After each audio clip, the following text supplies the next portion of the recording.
കൊല്ലത്ത് തേവലക്കരയിൽ സ്കൂളിൽ 13 വയസ്സുകാരൻ ഷോക്കേറ്റ് മരിച്ചിരുന്നു.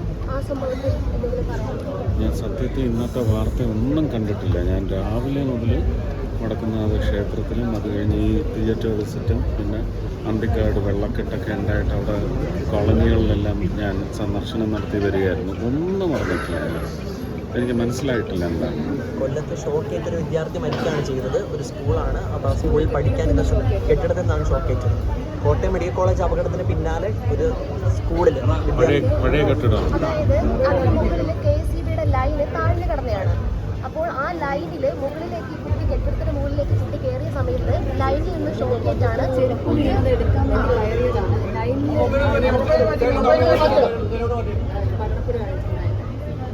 നേരത്തെ സ്കൂൾ അധികൃതര് KCBക്ക് ഇത് സംബന്ധിച്ച് പരാതി കൊടുത്തിരുന്നു. പക്ഷെ നടപടിയൊന്നും ഉണ്ടായില്ല. എങ്കിൽ പിന്നെ നല്ല നടപടിയെടുക്കും, ശക്തമായ നടപടിയെടുക്കും. അതിനകത്ത് രാഷ്ട്രീയമൊന്നും കാണാൻ ഈ സർക്കാർ ശമ്പളം വാങ്ങുന്ന ഉദ്യോഗസ്ഥരുടെ ഒരു രാഷ്ട്രീയ അഹന്ത അത് ഒടുക്കണം. അല്ല, ഇത് കംപ്ലൈൻറ്റ് ചെയ്തിട്ടും പ്രത്യേകിച്ച് ഇങ്ങനെയുള്ള സ്ഥാപനങ്ങൾ പൊതുസമൂഹം കൂടുതലായിട്ട് വന്ന് ഇൻറ്ററാക്ട് ചെയ്യുന്ന ഗവൺമെൻറ് ഒരുക്കുന്ന സൗകര്യ കേന്ദ്രങ്ങൾ, അതിപ്പോൾ ആശുപത്രി ആയാലും സ്കൂളായാലും ഒരു വലിയ ഉത്തരവാദിത്വമാണ് അവിടുത്തെ ഒരു സേഫ്റ്റി സ്റ്റാൻഡേർഡ്സ് കീപ്പ് ചെയ്യുന്നത്. അത് ചെയ്തിട്ടില്ലെങ്കിൽ ഞാൻ അഭ്യർത്ഥിക്കും സർക്കാർ നടപടിയെടുക്കും, മാതൃകാപരമായ നടപടിയെടുക്കും. റിപ്പോർട്ട് സംബന്ധിച്ച് വിദ്യാഭ്യാസ വകുപ്പിന്റെ ഭാഗത്ത് വീഴ്ച ഉണ്ടായിട്ടുണ്ട്, KCBയുടെ ഭാഗത്ത് വീഴ്ച ഉണ്ടായിട്ടുണ്ട്, സ്കൂളിന്റെ മാനേജ്മെന്റിന്റെ ഭാഗത്ത്. വിദ്യാഭ്യാസ മന്ത്രിയുടെ ഭാഗത്ത് നിന്ന് എങ്ങനെയാണ് വീഴ്ച? വിദ്യാഭ്യാസ വകുപ്പിന്റെ ഭാഗത്ത് വകുപ്പ്.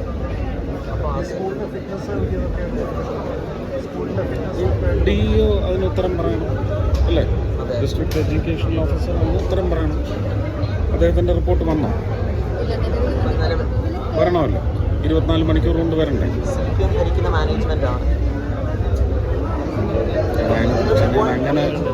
അങ്ങനെ ഞാൻ പറയാൻ പാടില്ല അല്ല. സ്കൂൾ കുഞ്ഞുങ്ങൾ സുരക്ഷ വാസ് നോട്ട് കെപ്റ്റ് ഇൻ. അത് മാത്രമേ ഞാൻ പറയാൻ പാടുള്ളൂ. ആരുടെ മാനേജ്മെൻറ്റാണ് അതൊക്കെ അവർ ഇൻട്രോസ്പെക്ട് ചെയ്യട്ടെ, അവർ ആത്മപരിശോധന നടത്തട്ടെ.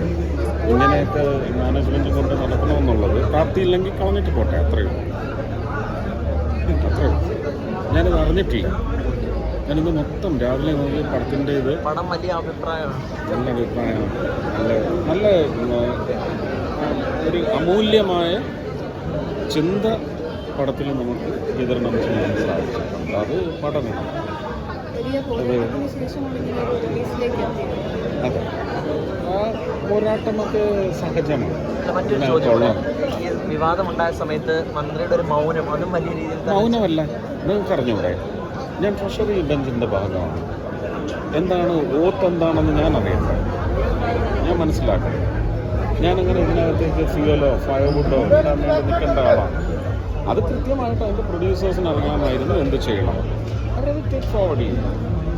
പ്രൊഡ്യൂസേഴ്സും ഇതിൻ്റെ ക്രിയേറ്റീവ് സെഗ്മെൻറ്റിലുള്ളവർ അതിന് വേണ്ടുന്ന നടപടികൾ സ്വീകരിച്ചു. അതുകൊണ്ട് അർത്ഥമാകുന്നില്ല ഞാൻ മൗനമായിരുന്നു. എന്നെ കൊണ്ടാവുന്നത് ഞാൻ ഒരു വശത്തും ചെയ്തു. എല്ലാത്തിൻ്റെയും കൂടി ഒരു കൺസർമേഷനായിരുന്നു. അങ്ങനെ കോടതി അതിലൊരു തീരുമാനമെടുത്തതും അതിനോട് സെൻസർ ബോർഡും ഫിലിം സർട്ടിഫിക്കേഷൻ ബോർഡും എല്ലാം കൂടി ഒത്തിരുന്നു. സിനിമ കണ്ടിട്ട് നിങ്ങൾക്ക് എന്തെങ്കിലും കേട് തോന്നി? ഒന്നും സംഭവിച്ചിട്ടില്ല.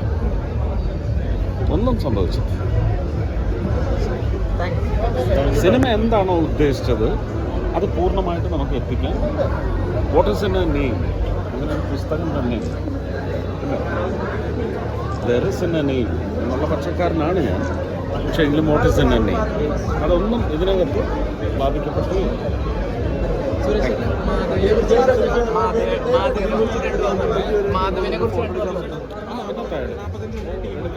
ഈ പടിയിലൊക്കെ അങ്ങ് നിന്ന് ചുറ്റും നിന്ന് അവിടെ കേക്ക് കട്ട് ചെയ്യാം.